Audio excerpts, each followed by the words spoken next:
all you need to do is just go out and do your job and have fun and watch your basketball and stay out of the way of the adults that run the world. I never bought that. Nothing in this world, nothing works the way you think it does. There's always more to the story. That the reason why I'm here doing what I'm doing is because of this mutation which is being foisted on the human race. It's being forced on the human race, this change that the masters of the universe, so to speak, have in mind for the human race is being foisted on us. And I believe, again, just by opinion, that that's my part in this cosmic scheme or this cosmic play, is to call people back to their humanity and let them know you're being led down the garden path into something you don't know what's coming. You know, I can't stand it when people say that this is all high technology of of our government. No, I don't buy that for a minute. What I've seen with my own eyes, I don't buy it for a minute. If it has anything to do with our government, then what I have actually witnessed with my own eyes, if it has to do with U.S. government, then it means that the U.S. government is in league with extraterrestrials, because what I saw is extraterrestrial in origin.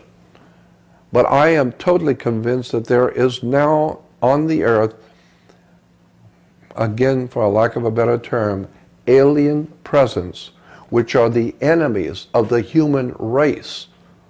And they are obviously enemies of whoever the original creators of us, because of the things I've been told, that the people or the entities who created us, the gods who created us, have enemies out there in the universe. Something I want to say about Spielberg, and I have many, many, many friends in the industry, and I already know, because I've been told, that virtually all the major names in Hollywood know who I am and they should. I've been talking for 48 years, and they're using all my stuff now, so they should know me.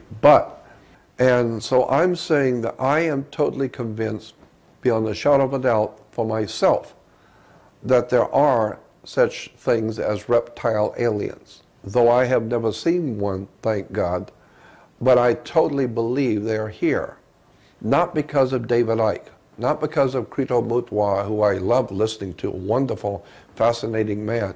David Icke has done great stuff.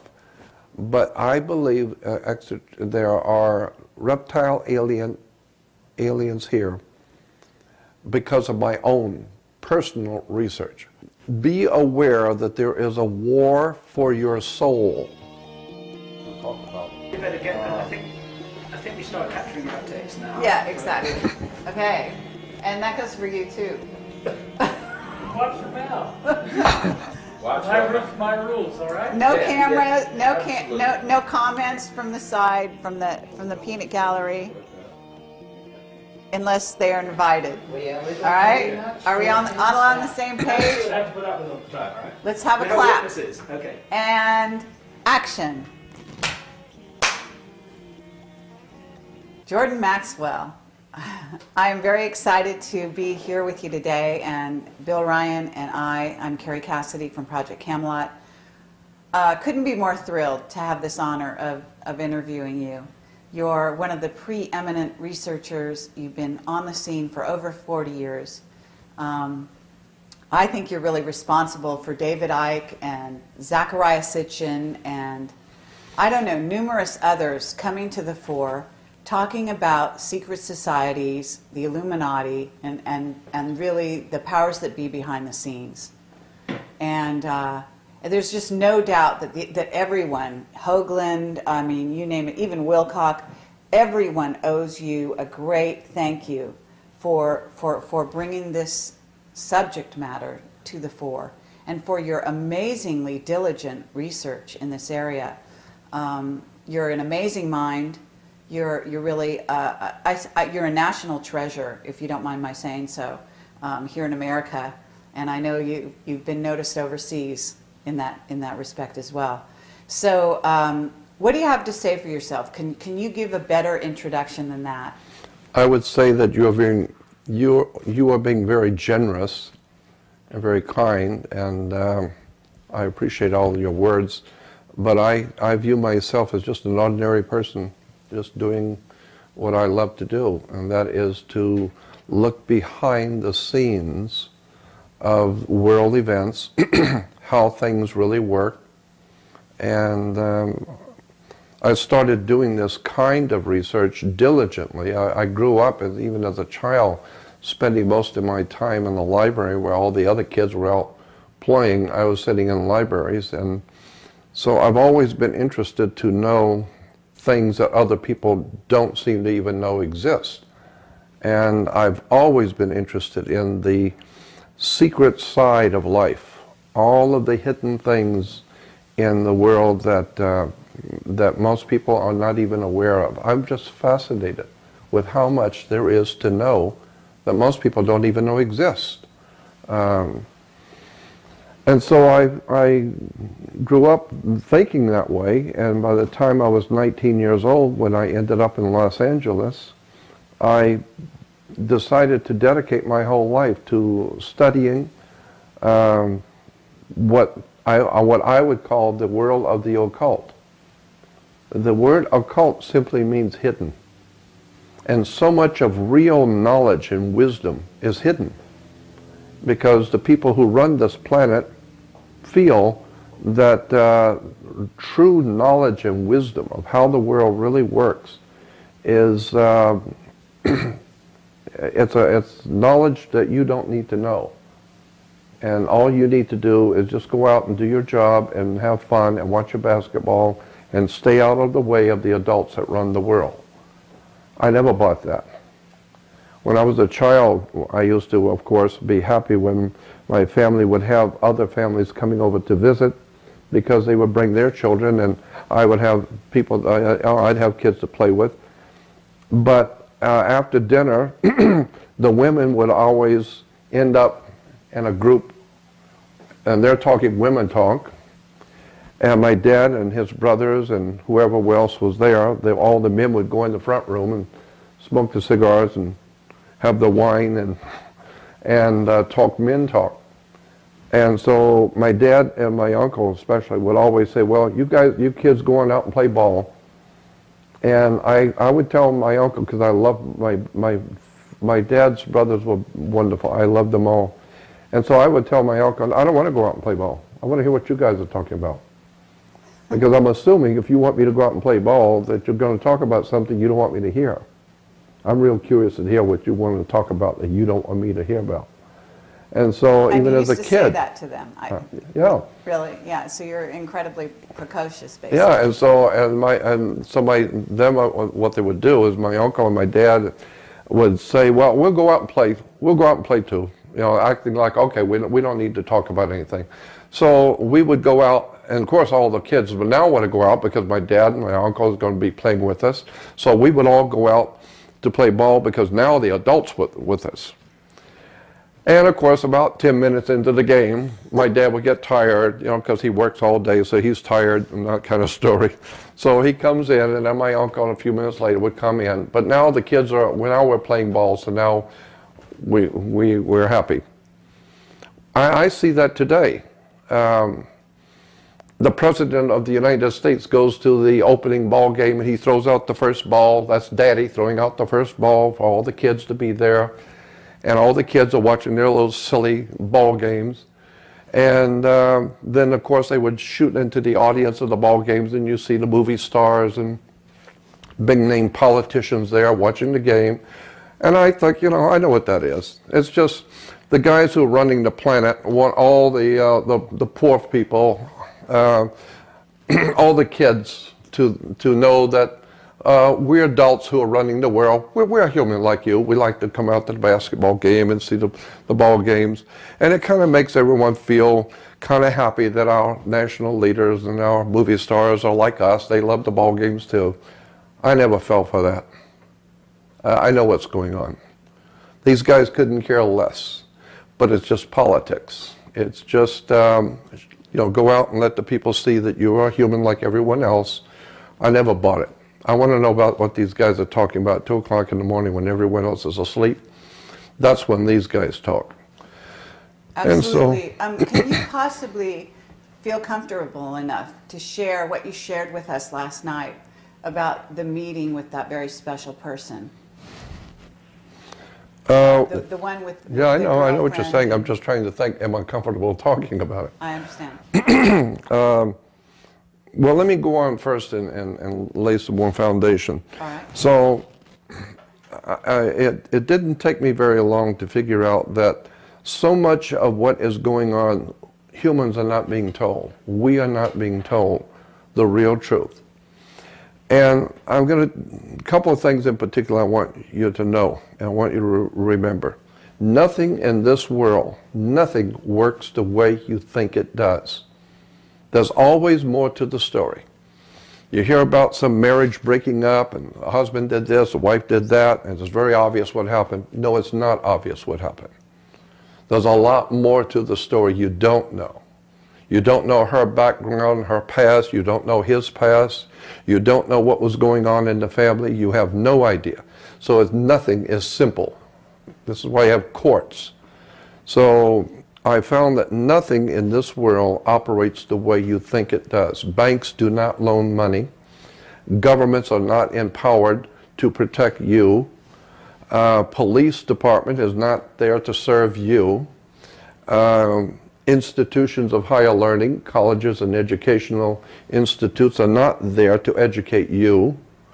The entire superstructure of civilization in the Western world is a combination of brilliantly put together and planned, well-planned schemes to direct the minds of the people in such a way as to serve their masters. And I've known that for a long time. And one of the biggest tools in the hands of the masters who run this world is Hollywood. Hollywood is an incredible story. I've said this, and maybe many hearing me now have heard me say this, but I'll say it again, that the white man's establishment comes from Europe.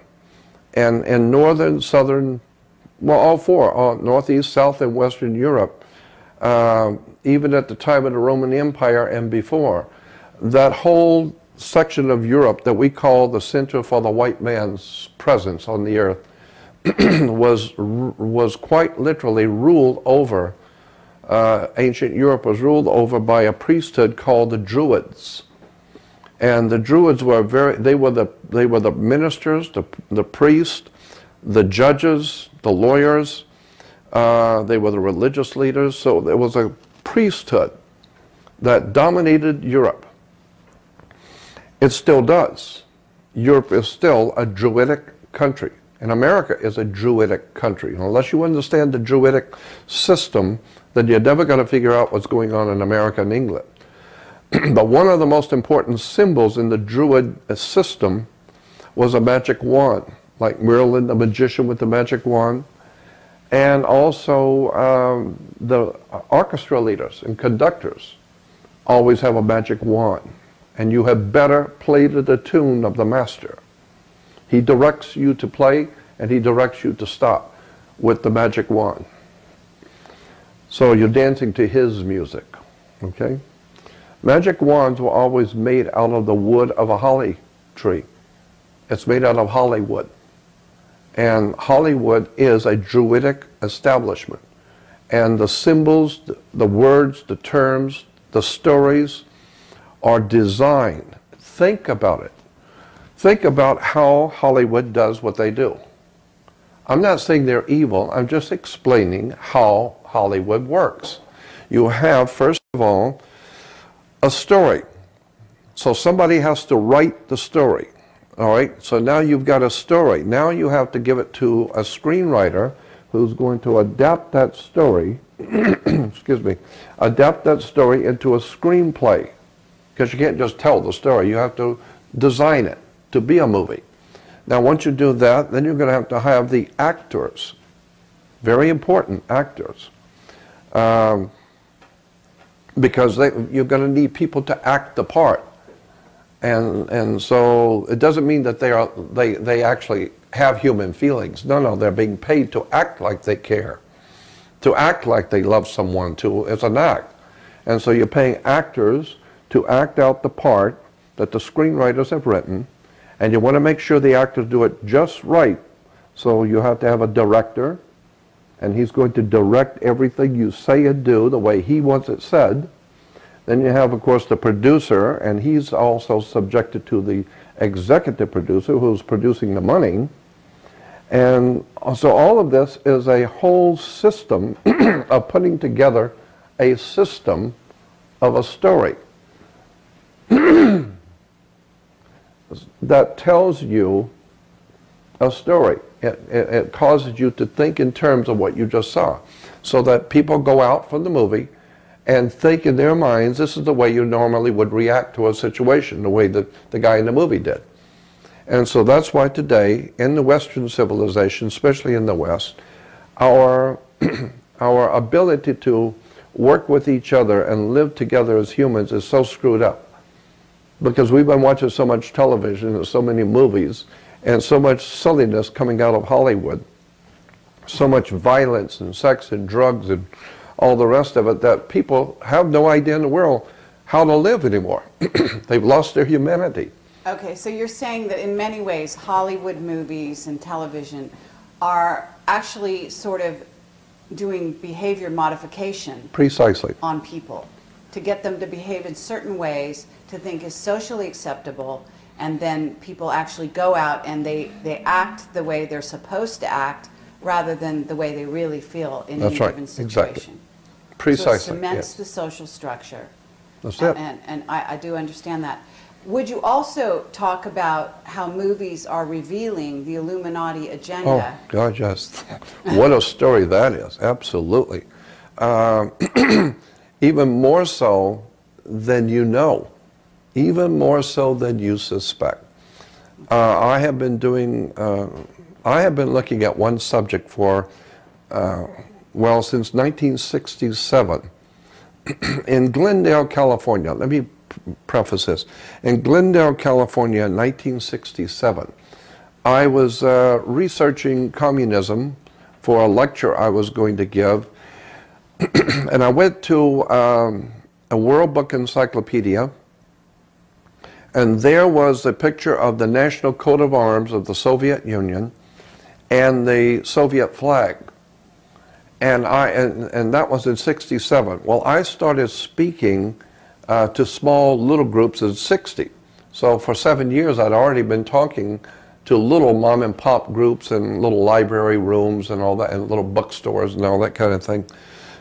But it was in 67 that I came across a symbol, which was the national coat of arms of the Soviet Union. And I was familiar by that time with a particular term that the communists have used, the Nazis have used, the British have used, the Americans have used.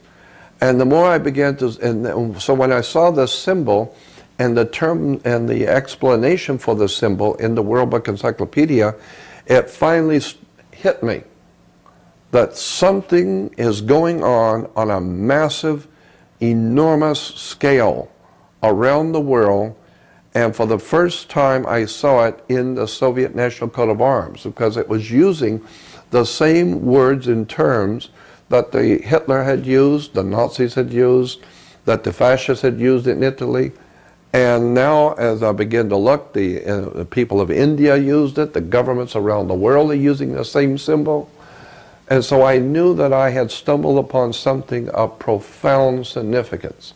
I didn't know what it was, but I already knew, I had a gut feeling that something is really big going on the earth. And the Soviet National Coat of Arms was what triggered my catching it. When you talked about the symbols there, that reminded me how much of your work is about the interpretation of symbols. And somebody mentioned to me that you were actually the model for the symbologist that was played by Tom Hanks in the movie Da Vinci Code, the Da Vinci Code. Can you say anything about that? Is it true that that was based on your work and on your personality and your research? Well, I'm not in a position to say for sure, because I'm not privy to how they came up with what they did in the movie. All I will say that is for sure and provable is that in 1991, I think it was, I did a presentation that was videotaped in Pasadena area at a bookstore, and the video is out all over the world. It's called The Basic Slide Presentation. And in that, that was back in 1991, Pasadena, I was introduced as an expert on secret societies and occult emblems and symbols of religion and government. And I walked up onto the stage, and it was a slide presentation that I was doing. And so I had the slide projector on, and the slide that was being projected on the screen, I left it on, even before I started, just to have a picture for people to see when they came in. So the slide projector was already on, and the picture that was on the screen was the back of the dollar bill, the pyramid on the back of the dollar bill. And when I walked up onto the platform, I walked in front of the screen, so now it's being projected on me. That was on the movie. And then I started pointing to the symbols on the dollar bill and explaining the emblems of words. That's exactly the same scene that's in the movie. I remember it. It's very dramatic. It was Yeah, and go back and get my basic slide presentation back in '91, and it's the same identical thing. Imitation is the sincerest form of flattery. Right, I guess. Of course, I didn't get a check or anything. And then, of course, in 1992 or 93, something like that, I did a video called Matrix of Power, in which I talked about how the world is being manipulated behind the scenes by occult or magical symbols and words that are deceiving civilization, deceiving people. And then later on, a movie comes out called Matrix. But I had been talking about this, this subject for many, many years before. Now, one thing a lot of people do not know is that I was going around, it can be told now, but I was going around to studios in the 70s and in the early 80s, especially in the 70s. I was going around to all the motion picture studios at nighttime, or groups, working class people in the studios would have me come in and do a presentation on slide projector, just a little Mickey Mouse operation, slide projector, throw up a screen. And I would give lectures on Bible codes, Knights Templars, secret societies, and those kind of arcane subjects. And many times I would give lectures like that to just the working class people of the studio. And then sometimes we would rent some office within the studio lot where I could go and sit and talk with a bunch of people who are working at the studio. And I was just having fun talking about things I enjoyed. They would order beer and pizza, we'd sit and talk, and I would do a 2 or 3 hour slide presentation on Bible codes, secret societies. And in '66, late '66, as I said before, I learned about the Illuminati as such. And so I started in giving lectures at the studios on Illuminati, Masonic orders, both the British Grand Lodge and the American Freemasonry, the French and German orders, and tying them all into the secret societies that operate around the globe. And also incorporating in those lectures, as I said, in the 70s, the subject of Illuminati, which I had gotten from Anthony Hilder's records that were put out in 1966. And so today I see, on television, on History Channel, and all kinds of movies from Hollywood talking about Illuminati. It's actually come from your research. It's percolated itself down into the popular culture. Well, I mean, if you just keep talking for 48 years, somebody's going to finally hear you somewhere. Well, it's very possible that they were actually filming and taping you at the studio live. Well, I know they did. Actually, they were doing it, but there was like individuals who had their cameras and were videotape, and they would audio tape But even behind the scenes, there could have been recording going on. Who knows? Yeah, I mean, obviously, a lot of what you talked about has shown up in plot lines, in screenplays, and, Oh, yeah. and then in movies, obviously. Absolutely. So maybe we can go back again to where you got involved in. You were talking about the Soviet crest, and maybe we could pick up there. Yeah, and so this was in '67. 1967, as I said, I'm in Glendale, California. I was researching the communist movement, and so I went to the World Book Encyclopedia, and there in the World Book Encyclopedia was a picture of the national coat of arms of the Soviet Union and the communist flag. And I already understood the symbols of the communist flag, but my eye caught that national coat of arms, and I saw in that symbol something I had seen the Nazis use, all the great nations of the world have used, all the presidents of the United States in their inaugural addresses used the same words and terms, all the senators and congressmen when they're running for office use that same term, that same symbol. And so I knew I had stumbled upon something of profound significance. I just didn't know what it meant, but I knew it's important. This is in '67. And so since '67, I have been researching this one term, this one symbol, and the more I find on it, the more I'm amazed at how much there is out there on this one secret symbol that nobody is aware that's right in front of you. It's one of those incredibly fantastic stories of something that is so awesome in scope, and it's sitting right in front of you, and you never saw it. That's how clever these guys are. So what are you talking about? Because you said there, I mean, we're going to put it on the screen. There's two mountains and a rising sun. Right. Is that right? Right. So what are the words? But what does this mean? But in order, look at just to be able to see it, which you will be able to put into the video, but just to be able to see it is not sufficient. You need about 25 or 30 years of research to understand the significance of what you're seeing and what it actually means. So you'll be able to show it, and it will be something of interest that people will pick up on.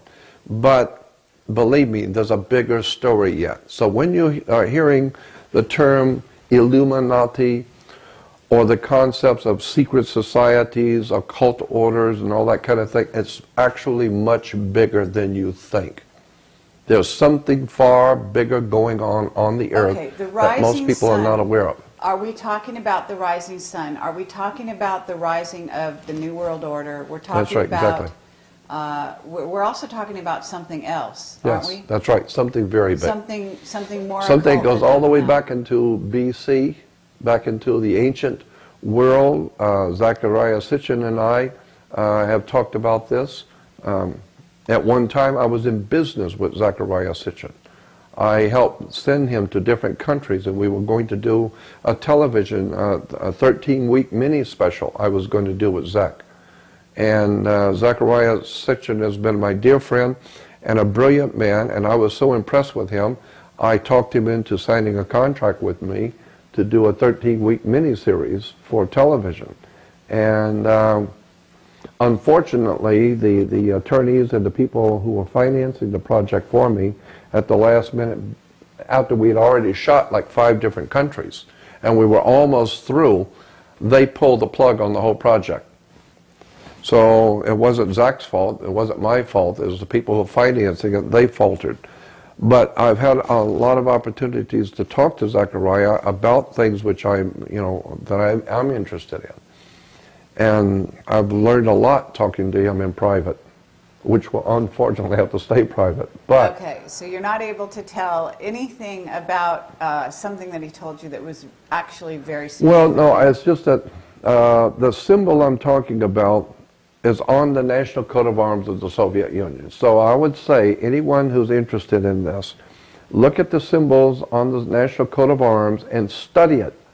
Don't just look at it, but look at all the implications of it, and then follow the other pictures that I have, that I will give you, with each one's a step closer and another step closer to it and keeps going. And I think there's about 6 or 7 pictures. Okay, but it also links up with the Japanese, the use of this red sun, also the Right. sun that was in Obama's inauguration Exactly. in the background.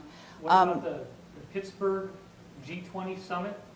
It's like a bridge. I know. There's two- Yeah. That's the same thing, huh, with two bridges coming Yeah. together? But isn't there some occult significance to the sun itself? Of course there linking is. up here? Of course. And are we talking about something to do with the Anunnaki as well and their Yes. agenda? Yes, absolutely. That's exactly what it is. Yeah. There is a hidden agenda that's been in operation on this earth for thousands of years. And see, I'm at a disadvantage because I'm trying to explain something to an audience who has not been where I've been and seen what I have. And so I'm having a difficulty trying to legitimize what I'm saying if you haven't seen what I've seen. And so... Okay, well, that's part of the purpose of the interview. I mean, we are Camelot. We have a lot of background information already on our site, as you know. And so in many ways, the people that are watching this will have seen, they'll have been already educated if they weren't, to begin with. I understand. By Camelot, by the other people that have come before you. But I think it's very significant that we're talking now. And I think that what we've touched on here is like, this is the beginning of a revealing that most people are not aware of. And obviously, you've got that story, okay? I'll tell you, no matter how well prepared and how well read you are, I will guarantee you've not heard the story. Okay. I have a story no one's heard. And I've been looking at it since '67. So we're talking about what, how many years is that? 67 to 2007? That's what, 40 years? Yeah. Yeah. Yeah, absolutely. And when did you actually stumble on the final, because I feel like, in a sense, you have the full meaning of it at this stage. I think that perhaps you have that full meaning. So I'm asking you, in a sense, when did you arrive there? How many years ago did you actually get to the full meaning? Probably somewhere in the mid-90s, it began to really dawn on me. Okay, yeah, and dawn has something to do with it. That's We're right. also talking about, We're talking about an ancient story that has been... the Golden Dawn. We're talking about the Golden Absolutely. Dawn and the Absolutely. information there. But what... Much further back, but Golden Dawn was just one more step in a continuing flow of a particular idea, and as it moves into the last